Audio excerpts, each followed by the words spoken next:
Hi, Year 8, and this is your third lesson on squashing and stretching forces. So to start off, there are 3 questions for you to have a go at. What can affect the force of friction? What type of rock is porous? And how does heat travel in solids? Pause the video now to have a go at these questions. Okay, so the thing that can affect friction is surface, the magnitude of the force. So the type of surface affects friction and how much force is being applied. Sedimentary rock is porous, and conduction is number 3. Okay, so see if you can identify these words. The vowels have been taken out. Can you write down the words that you think they should be? Pause the video now, and then we'll go through them. Okay, so top one, the word missing there is force. Second one is deforms. There's an E and an O missing. Third one is compress. Fourth one is stretch. Fifth one is extension. And last one is support force.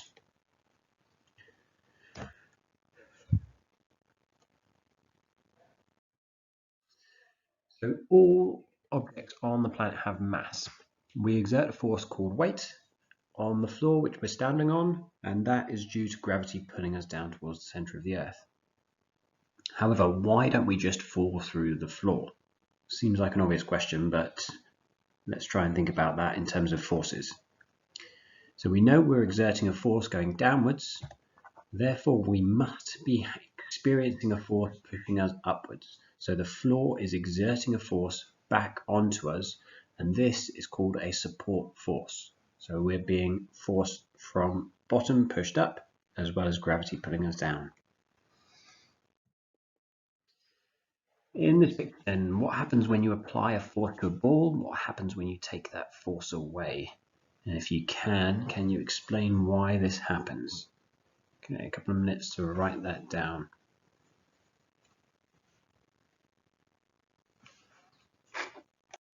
So as the ball hits the bat with a contact force, the ball becomes compressed. You can see it squashed. This is deforming it. So deforming means it's changing the shape. The contact force has changed direction of the ball. It's no longer making contact. The ball then reforms its shape. So that's what happens when the bat hits the ball.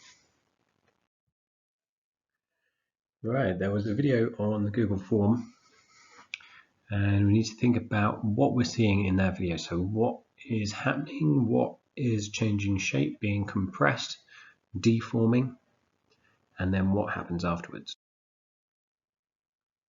This is your task now, so you can pause the video, you can go back and watch the previous video to remind yourself. Make sure you use those keywords: force, deform, compress, shape.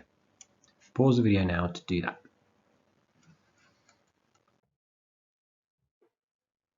Okay, so 3 questions now to think about, and write down the answers in your book in full sentences, please.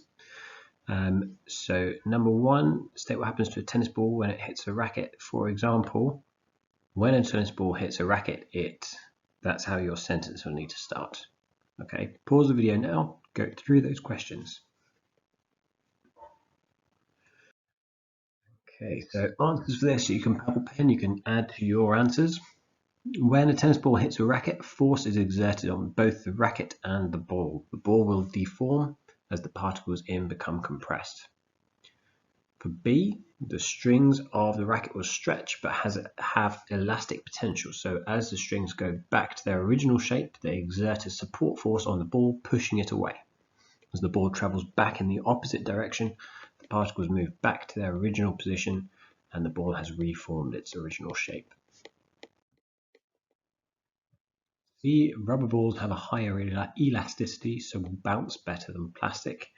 That means they'll be able to reform their shape much faster. Number 2, as nitrogen is a gas, the particles are spread far apart and exerting a pressure on the airbag. When a person's head hits the airbag, this forces the gas particles in the airbag to become compressed, allowing the airbag to deform and change shape. You want the airbag to be able to be compressed. You don't want it to hold its shape, otherwise it's going to hurt. A couple of times there we mentioned elastic potential. For 1 minute, write down some materials that stretch and return to their original shape and list some uses. So pause the video now to do that. So these are some examples. We've got a spring on the left, some headbands on the middle, and some sort of elastic band on the right.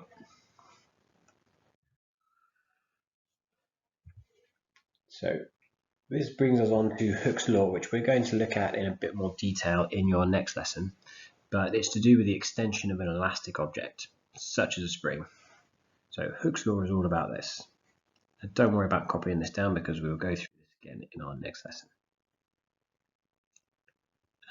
So if a spring was carrying a load that made it stretch 1 centimeter, and then the load doubled in mass, the spring would then be stretched 2 centimeters. So if you double the mass, you double the amount that it stretches. Right, so challenge for you here. You've got a bungee jump, but the bungee cord has gone missing. Very ill prepared. You can only find these 3 materials: elastic, foam, and rope. What forces would be acting on the bungee cord as you fall? What impact will the forces have on the bungee cord itself? And which material would you choose and why? Answer these 3 questions, please, in your books, and then we'll have a think about the answers.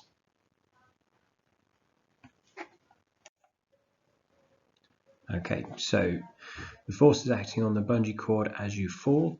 So begin to stretch, obviously, under the weight of your body as you fall due to gravity.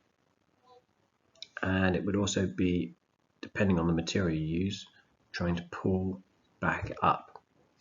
So number 2, what impact will the forces have on the bungee cord itself? It will stretch the bungee cord, possibly to the point of breaking, again depending on the material. And number 3, which material would you choose and why? I would imagine most of you would have put elastic, otherwise it's probably not going to end particularly well. Okay, that brings us to the end of your squatting and stretching lesson. There are a few more questions and things to complete on Google Classroom. So please do that, and I'll speak to you again in the next lesson.